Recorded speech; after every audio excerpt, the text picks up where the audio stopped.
All she does is embarrass me. The words landed in the courtroom with a dull, final weight. My son didn't raise his voice. He didn't need to. He stood straight beside his attorney, jacket smooth, jaw set, and said it as if it were a simple fact he had carried with him for years. Not an accusation, not anger, just a conclusion. I stayed silent. I felt eyes shift toward me, waiting for a reaction I didn't give. I kept my hands folded in my lap, the way I had taught myself to do whenever silence felt safer than truth. Across the bench, the judge paused. It was small, almost unnoticeable, but she leaned forward slightly, her gaze dropping to the papers in front of her before lifting back to my son. Something in the room tightened.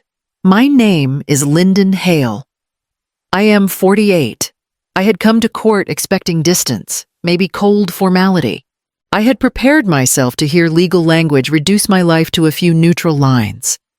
What I hadn't prepared for was my own child using me as evidence against myself, turning years of private disappointment into a public verdict. His attorney began to speak, expanding on the sentence as if it needed proof. I didn't look at my son. I already knew his expression. I had seen it before at family gatherings, in half conversations that stopped the moment I entered the room. The judge adjusted her glasses and made a note. For the first time that morning, I felt the sense that this story might not unfold the way my son believed it would. My client has endured years of instability, his attorney said, voice even, rehearsed. Miss Hale creates unnecessary conflict, socially inappropriate behavior, poor judgment. I didn't look up. I knew this rhythm. I'd heard pieces of it before, stitched together now into something polished. My son nodded once, as if each word confirmed a truth he'd already accepted. She causes scenes, he added, at dinners, at work events. People notice. They notice you, I said quietly, before I could stop myself. His attorney turned toward me, surprised by the interruption. My son didn't. He kept his eyes on the judge. That's what I mean. He said, she always makes it about herself. The judge lifted a hand. One at a time, she said. Then, to him, go on. She forgets boundaries. He continued. She doesn't understand how things look. I've had to explain her behavior more times than I can count. Explain, not ask, not listen, explain. I realized then how smooth it all sounded. The pauses were placed just right. The phrases fit together too cleanly. This version of me hadn't been formed this morning. It had been practiced, repeated, agreed upon.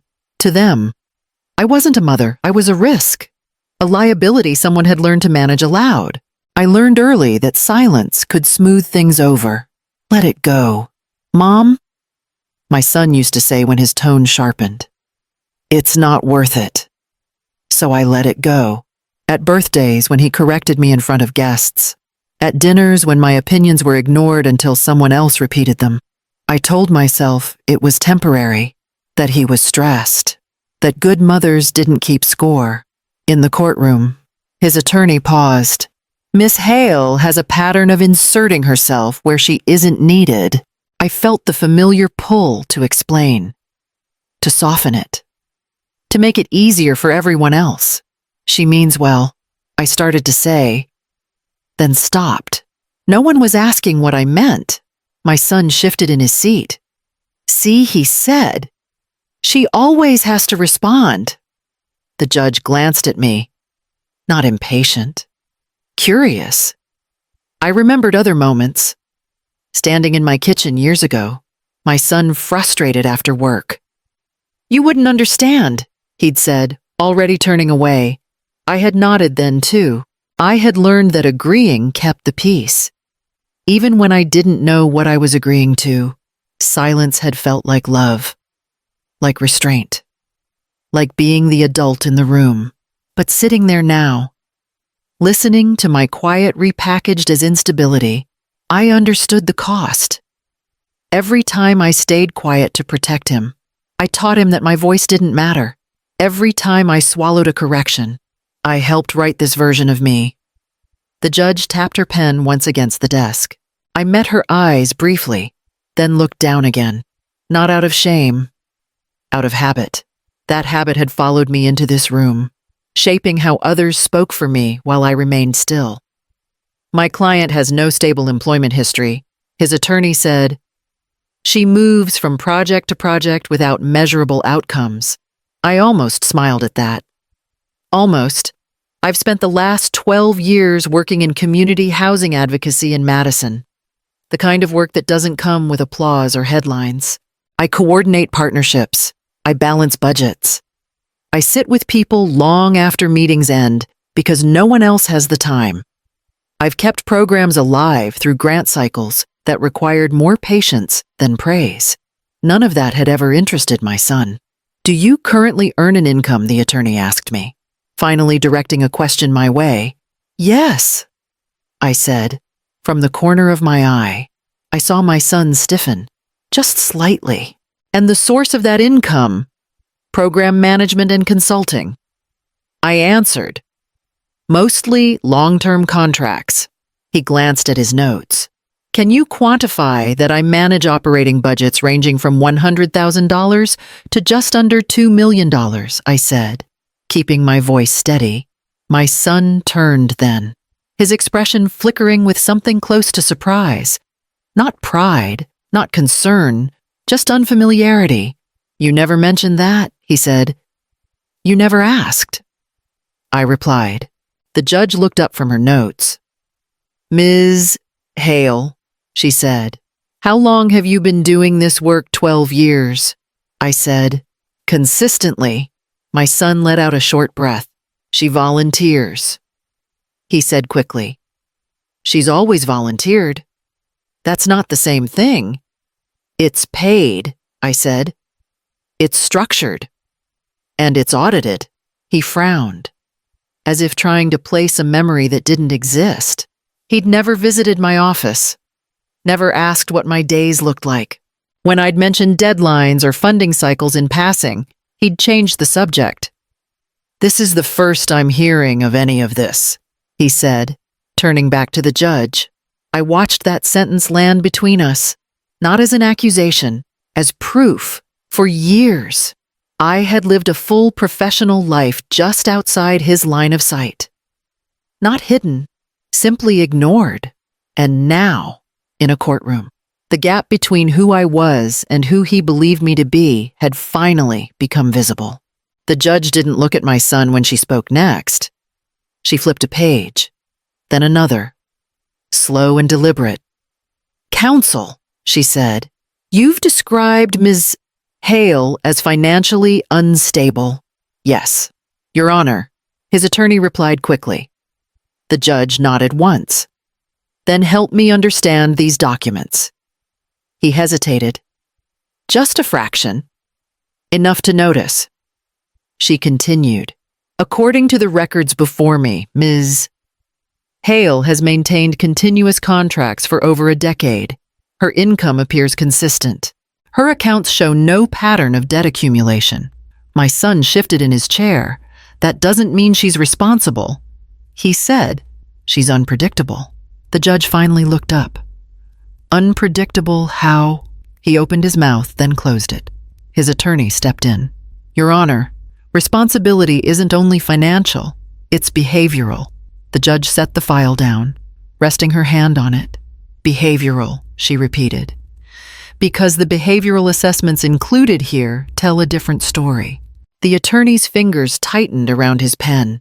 He began rearranging the papers in front of him, aligning edges that were already straight. I watched all of this quietly. I felt the air change.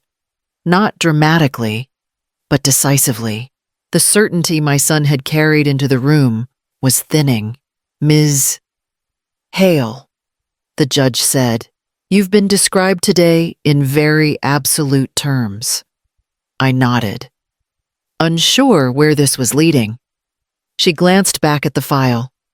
"Absolute claims require careful review.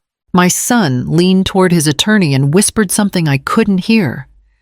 The attorney didn't answer right away. For the first time, I understood that this wasn't just about what was being said aloud. It was about what had already been read, and whatever sat in that file was beginning to speak for me, whether I was ready or not. The judge lifted the file and looked directly at my son. "Mr. Hale," she said, "you've described your mother as inconsistent and financially careless." He nodded. "Because she is." She opened the file. According to verified records, Ms. Hale has managed federally audited programs for 12 consecutive years. His attorney stiffened. She has overseen operating budgets ranging from $100,000 to nearly $2 million. The judge continued. None of those programs have failed. None have been flagged for mismanagement. That doesn't sound right. My son said. His voice wasn't angry now, it was uncertain. She never mentioned that. The judge didn't look at me. She kept her eyes on him. That's not unusual when no one asks. His attorney shifted. Your Honor, managing grants doesn't necessarily indicate, it indicates accountability, the judge said calmly, which is what this court evaluates. She turned a page. Ms. Hale has been the primary signatory on multiple long-term contracts. She's passed every compliance review. Her income is stable. Her tax filings are consistent. My son shook his head slightly, like someone trying to reject a fact by moving away from it. I don't understand, he said. She's always been disorganized. The judge leaned forward then. Just enough. You really don't know, do you? The room went quiet. Even the attorney stopped moving. She went on. These records don't reflect someone unstable. They reflect someone methodical. I felt something shift inside my chest. Not relief. Not triumph. Recognition. Heavy and unfamiliar. My son stared at the file as if it might explain itself. Why am I hearing this now? He asked. The judge closed the folder partway. Because today is about facts, not assumptions. I finally spoke. I didn't think it mattered. I said softly. My son turned toward me, eyes searching my face like it was a stranger's. He looked confused, almost offended, as if I'd changed without telling him. I hadn't changed. I'd just never been seen. The judge rested her hand on the file again. And this, she said, is only part of the record. Her words settled slowly, carrying the weight of everything that was still waiting to be said. The judge reached into the file again. Slower this time. Ms. Hale, she said, there's another matter we need to address. My son leaned back, arms crossed. This is about her exaggerating, he said. She does that. The judge ignored him. She slid several documents across the bench. These are phone records, letters, delivery logs. I recognized my own handwriting before she said anything else. You attempted contact regularly. The judge continued. Monthly letters, scheduled calls, some with confirmation receipts. My throat tightened. She stopped answering. I said, I thought she didn't want to hear from me anymore. My son's jaw clenched. That's not true, he said quickly. She chose to pull away. The judge turned a page. These letters were never delivered. He froze. They were intercepted, she said. And these calls, she tapped the page, were blocked or redirected. The room went very still. My son stood halfway out of his chair. That doesn't make sense. He said, I was protecting her. You know how emotional my mother gets. Sit down, the judge said, firmly. He did. I stared at the documents, my hands shaking. Years rearranged themselves in my mind. The unanswered messages, the holidays spent wondering what I'd done wrong, the quiet grief I'd accepted as my fault. You told people she abandoned the family, the judge said, but the records show she kept reaching out. My son swallowed. She makes things uncomfortable. No, the judge replied. You made access uncomfortable. The words landed harder than anything else that day. I pressed my fingers together, feeling something break open inside me. Not anger, not yet, just the hollow ache of time taken without my consent. The judge gathered the papers back into the file. Estrangement, she said, doesn't always happen on its own. My son didn't look at me. He stared straight ahead, breathing shallow, as if distance could still protect him. It didn't. The judge didn't raise her voice. She didn't need to. Now we'll address the financial records, she said, turning another section of the file. Specifically, transactions connected to Ms. Hale's name. My son straightened. That's irrelevant, he said.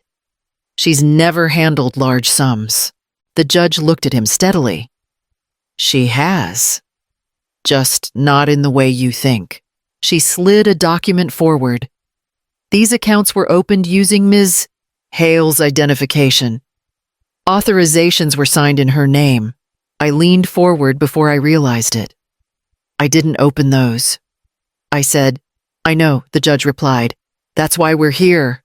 My son's attorney cleared his throat.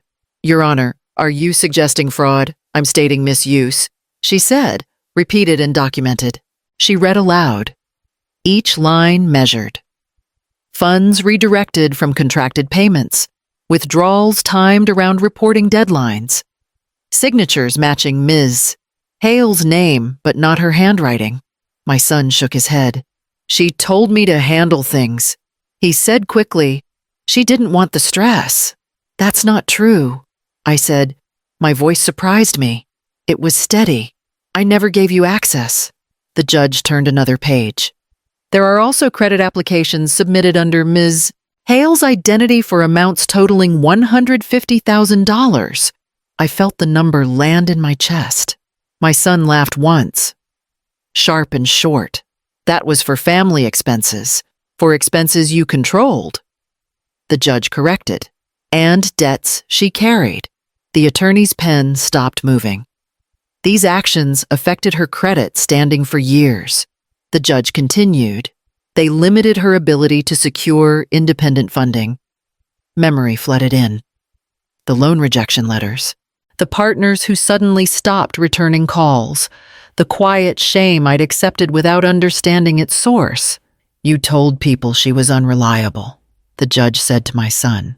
At the same time, you were creating the very instability you pointed to. My son opened his mouth, then closed it. His confidence didn't collapse all at once. It drained. This court doesn't deal in impressions. The judge said, we deal in records. She gathered the papers into a neat stack. The sound was final. I sat back, hands numb, understanding settling in with brutal clarity. This wasn't just control, it was construction. A version of me built on paper and numbers, designed to fail. The judge looked up. And this, she said, changes the nature of this case.